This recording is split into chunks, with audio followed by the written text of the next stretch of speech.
Hello! Est-ce que vous ressentez les énergies du printemps? Moi, je le sens comme il y a une voix, ou en même temps, il y a des énergies résiduelles, un peu, on ressent un peu le passé, des modes de fonctionnement anciens. Et en même temps, il y a des opportunités qui s'ouvrent. Et on a besoin de regarder, en fait, ces modes de fonctionnement anciens. Les changements les plus profonds sont au niveau de l'identité. En ce moment, je sens que nous sommes soutenus si nous voulons faire ces changements. Si nous avons l'honnêteté de se regarder en face, parce que l'identité, c'est quoi? C'est par quoi je m'identifie. Qu'est-ce que je mets après je suis, je crois que je suis. Tous les rôles qu'on endosse peut être, je sais pas, le parent parfait, l'entrepreneur de succès. Et derrière ces rôles, il y a un mode de fonctionnement. Et moi, je peux vous parler de l'employé toujours efficace. Parce que quand on va dans une extrême, l'efficacité, elle est très valorisée. Faire plus, avec moins, optimiser les coûts. Au niveau professionnel, l'efficacité est très valorisée. Pour ceux qui ça parle, moi je parle de mon cas et de ce que j'ai remarqué, de la façon dont je fonctionnais. C'est quelque chose par lequel je me suis beaucoup identifiée en disant que c'est un point fort. Et oui, jusqu'à un certain point, c'est un point fort. Mais il n'y a pas de plus à moins. Plus on est efficace dans un domaine, dans le milieu du travail, plus tu es efficace, plus on te donne. Et au niveau personnel, plus tu es efficace, plus tu te crées des situations de chaos et des situations pour résoudre des problèmes. Donc c'est quelque chose que moi je regardais bien en face, c'est quelque chose que je ramenais un petit peu au point dont je parlais, au point neutre. Pourquoi je dis ça? Parce que c'est tellement important. Qu'est-ce qu'on met après je crois que je suis? C'est ce qui attire en fait les situations dans notre vie aussi. Autre chose, c'est qu'au-delà de ces différents rôles qu'on a, et de ce besoin d'être mieux, de performer, de s'améliorer. C'est comme si on n'est jamais assez. Pour moi, j'ai rendu plus fluide l'action avec la réceptivité déjà, et n'importe si c'est femme ou homme, c'est quelque chose que toi aussi tu as énergie féminine et masculine, et tu as besoin d'alterner ces moments où tu es en action et tu es en repos. Inspiration, expiration, tout fonctionne comme ça dans la vie, les saisons aussi. C'est un moment où nous sommes soutenus. Même si vous ne croyez pas, il ne s'agit pas de croire, c'est le mental qui croit. Moi, je parle de ressenti. Le ressenti, c'est au niveau du cœur. Tout le monde a un cœur. Donc, beaucoup le gardent fermé, privé d'une ressource très riche pour fonctionner au quotidien.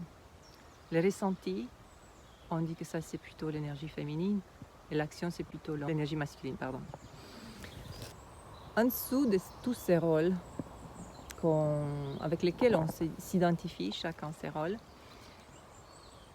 il y a quelque chose qui nous épanouit beaucoup plus que tout, que personne de l'extérieur, qu'aucun objet le plus précieux que ce soit de l'extérieur ne peut nous apporter. Et il s'agit de quelque chose que vous allez trouver en dessous de toutes ces identités fausses, mais nécessaires pour fonctionner dans cette réalité matérielle. Il y a une forme de joie, moi j'appelle ça la grâce, qu'on ressent beaucoup quand on est enfant, dans un état de flux, fonctionner dans un état de flux. Ça s'arrête quand à l'adolescence, quand on commence il y a les changements de l'identité, besoin de plaire aux autres, de se comparer avec les autres, etc. Et quand on est adulte, quand vous allez retrouver, je pense que vous le retrouvez de temps en temps, même si elle n'est pas peut-être stable, mais c'est une joie que vous ne pouvez pas ressentir que quand vous êtes en contact avec quelque chose. Le noyau, moi j'appelle le noyau, c'est quelque chose de très pur qui est en chacun, même dans le plus grand criminel du monde. Personne ne peut t'apporter cette joie.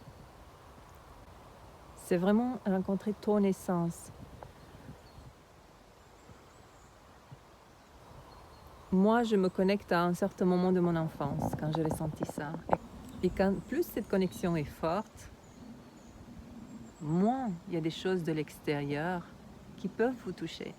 Ils vont vous toucher, parce qu'on est toujours humain, mais moins. Vous allez pouvoir mieux naviguer à travers tout ce qui se passe. Parce qu'en fait,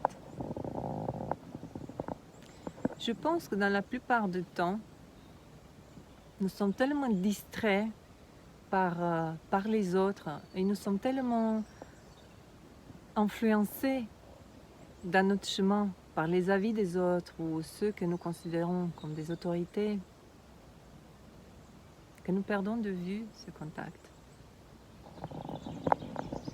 Je ne sais pas comment mieux définir. Pour moi, c'est une forme de grâce, c'est une forme de présence. C'est quelque chose, quand tu es en contact avec cela, tu as une forme de paix, de sérénité, de détente. Alors oui, elle ne dure pas parce que tu dois prendre le métro, tu dois prendre la voiture, tu es dans les bouchons. Mais même la façon dont tu gères ces moments inconfortables, cette connexion à toi va t'aider parce que tu dis de toute façon c'est temporaire, le confort est temporaire. Revenons aux nouvelles énergies du printemps. Il faut faire de la place pour le nouveau. Laisse quelque chose d'ancien de toi, de la façon dont tu fonctionnes. C'est beaucoup lié à l'identité. Par quoi? Par quel rôle? Par quelle qualité? Sur quel pédestal tu t'es mis peut-être? Et tu attends, sur un pédestal, tu attends de la validation, c'est encore quelque chose de l'extérieur. Donc moi, c'était l'efficacité. Ça ne veut pas dire que j'arrêterai de l'être, mais c'est plus dilué. Donc laissez le printemps vous apporter le nouveau dans la vie. Donc faites de la place pour le nouveau dans votre vie. Ce que vous croyez être, dans la façon dont vous fonctionnez, dans un domaine de votre vie ou partout. Parce que on ne peut pas être partout, parce que on ne peut pas tout savoir, on ne peut pas tout faire. Il faut accepter cela. Le reste, c'est de la pression. Et ça, je connais très bien, la pression d'être plus, d'être partout, de savoir le plus possible, de faire plus de choses possibles. Et donc là, moi, je lâche quelque chose d'assez lourd pour moi. Je vous souhaite à vous aussi de trouver un mode de fonctionnement. Et ça part, si vous aimez écrire, je suis, ou je crois que je suis, comme ci, comme ça. Et voyez comment c'est quelque chose que vous pensez être une qualité, ouais, que ça peut être aussi un défaut en même temps. Je vous lance une provocation. Qu'est-ce que vous allez laisser derrière pour accueillir quelque chose de nouveau dans votre vie ce printemps?